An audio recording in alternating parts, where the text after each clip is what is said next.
Anglers Extra.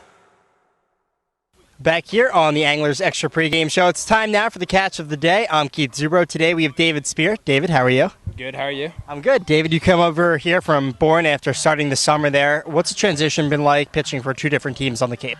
Well, I mean, it's been a lot of fun to be in Chatham so far. It's obviously like going from a team that's around 500 in the standings to the best team in the country right now in summer ball. So it's nice to get to like winning consistently, and right now we're on a 4-game winning streak, so that's a lot of fun. Is it hard to pitch when you don't really know where you're going to be at the end of the summer on a temp contract to start? Yeah, well, I mean, it's tough. It was tough early in Bourne being on a temp because it's kind of like a tryout. So going from there, it was more just like trying to just establish a spot. And I pitched well there, but there just wasn't room on the roster. And it's nice now to know that I'm here for the rest of the summer and to have it like locked up. How comfortable are you around the guys? Now you kind of just got here, but you've been in a couple of games and throwing the ball well. Yeah, I mean, they've been great about from day one kind of having me as one of the guys. And in the bullpen, it's like right away, I mean, it was like I was friends with them right away. There wasn't really any transition period. Like being one of the new guys wasn't really anything tough here, which I was really happy about. Well, a big thing for you is that you're a lefty out of the bullpen. Now Chatham has two of those, so that's a big boost for the Anglers. But you're used to starting. What's it been like coming out of the bullpen instead of being in the rotation? Right. Well, I mean, it's more of a challenge for me because I'm used to having a set time that I'm pitching and knowing that I have 5 or 6 innings, and now I could go 3 or 4 days without throwing at all and then come in and just have one inning. So it's a challenge to like get used to getting loose in a hurry when when someone's in trouble on the mound. But it's a fun challenge, and it's a nice change of pace.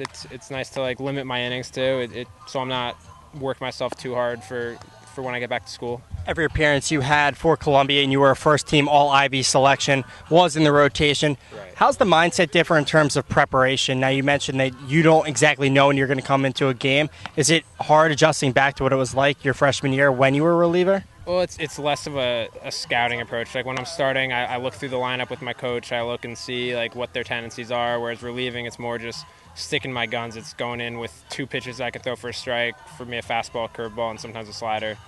And it's just attacking the hitter and making them beat me because walks are what kill relievers. So it's just going in there and throwing strikes. Well, you're one of a number of successful Ivy League players on the Cape this summer. A lot of guys don't really realize what it's like coming from the Ivies where scholarships aren't a thing pretty much. What's it like being a dual major pretty much or a double major and playing baseball at the same time? I mean, it's not. I don't think it's too much more challenging than any other program. It's a tough workload and it's a lot of time spent between the baseball field and the library. But overall, I mean, it's still a lot of fun. Like I live with my team, I live with my best friends, so it's great to. I mean, just every day go out on the baseball field with them, come home and live with them, and in between it's just studying. And I mean, if you study, you get good grades. It's the same as any other school. Well, in terms of summer ball, you don't have to study, so you can pretty much focus on baseball. Yeah, What's it been like up here in Chatham so far for you? I mean, it's beautiful up here. I love it. It's like right in the village is where the field is and where I'm living with my host family, and everyone here seems friendly and is very supportive of the Anglers. So it's great to be a part of this team for the stretch run. So you get an off day tomorrow. Looking forward to it? I am looking forward to catching up on a little bit of rest, even though I've been working the camps, so it's still an early morning, but looking forward to getting some time off and just kind of getting off my feet. Any big plans? Not at all. I mean, just gonna sit back. I mean, hopefully go to the gym. Maybe if I'm lucky, get out to the beach. So we'll see where the day takes me. Maybe a little rest and relaxation. It's well deserved as well. Thanks so much. Thank you. Back to Brandon Liebeber for more of the Anglers Extra pregame show.